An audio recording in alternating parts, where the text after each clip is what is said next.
ഇടുക്കി തൊടുപുഴയിൽ 3 ദിവസം മുൻപ് കാണാതായ ചുങ്കം സ്വദേശി ബിജു ജോസഫിനെ കൊന്ന് കുഴിച്ചു മൂടിയതായി കണ്ടെത്തി.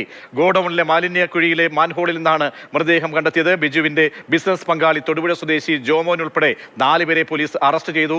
വ്യാഴാഴ്ച പുലർച്ചെ ബിജു ജോസഫിനെ തട്ടിക്കൊണ്ടുപോയി ഓംനി വാനിൽ കൊലപ്പെടുത്തുകയായിരുന്നുവെന്ന് പ്രതികൾ മൊഴി നൽകി. പ്രാഥമിക അന്വേഷണത്തിന് മനസ്സിലാവുന്നത് കുറച്ച് നാളായിട്ട് ഇവർ പ്ലാൻ ചെയ്തിട്ടുണ്ടായിരുന്നു. അതിനുവേണ്ടി വാച്ച് ചെയ്ത് വരികയായിരുന്നു. ഈ മരിച്ച ആളുടെ മൂവ്മെന്റ്സ് മറ്റും വാച്ച് ചെയ്ത് വരികയായിരുന്നു പ്രതികൾ. മുമ്പും ഇവർ ഒരു പ്ലാൻ ചെയ്തിട്ട് ഒരു അറ്റംപ്റ്റ് നടത്തിയിട്ടുള്ളതായിട്ട് മനസ്സിലായിട്ടുണ്ട്. അത് കൂടുതൽ അന്വേഷണത്തിൽ മാത്രമേ നമുക്ക് വ്യക്തത വരുത്തുള്ളൂ. ഇൻവെസ്റ്റിഗേഷൻ നടന്നുകൊണ്ടിരിക്കുകയാണ്. ഇപ്പോഴത്തെ ഒരു വർഷം പ്രകാരം അവർ അന്ന് രാവിലെ ഇയാളെ കിഡ്നാപ്പ് ചെയ്തതായിട്ടും വണ്ടിയിൽ വെച്ചിട്ട് തന്നെ മർദ്ദിച്ചതായിട്ടാണ് മനസ്സിലാവുന്നത്. വണ്ടിയിൽ വെച്ചിട്ട് തന്നെ ആൾ കൊല്ലപ്പെടുകയാണ് ഉണ്ടായത്. അതിനുശേഷം അവിടെ ആ ഗോഡൌണിൽ പോയിട്ട് ബോഡി ഡിസ്പോസ് ചെയ്യായിരുന്നു. ജെയിൻ എസ് രാജു നൽകും വിവരങ്ങൾ. ജെയിൻ, കൊലപാതകത്തിന് പ്രേരിപ്പിച്ച കാരണങ്ങൾ വിവരിക്കുകയായിരുന്നു ഇടുക്കി SP.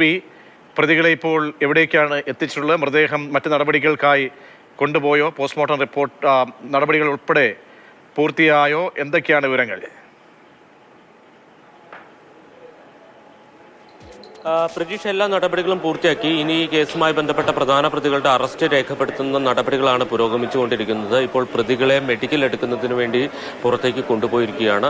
കൊല്ലപ്പെട്ട ബിജു ജോസഫിന്റെ മൃതദേഹം ഇൻക്വസ്റ്റിനും നടപടികൾക്ക് ശേഷം പോസ്റ്റ്മോർട്ടത്തിനായി ഇടുക്കി മെഡിക്കൽ കോളേജിലേക്ക് കൊണ്ടുപോയി.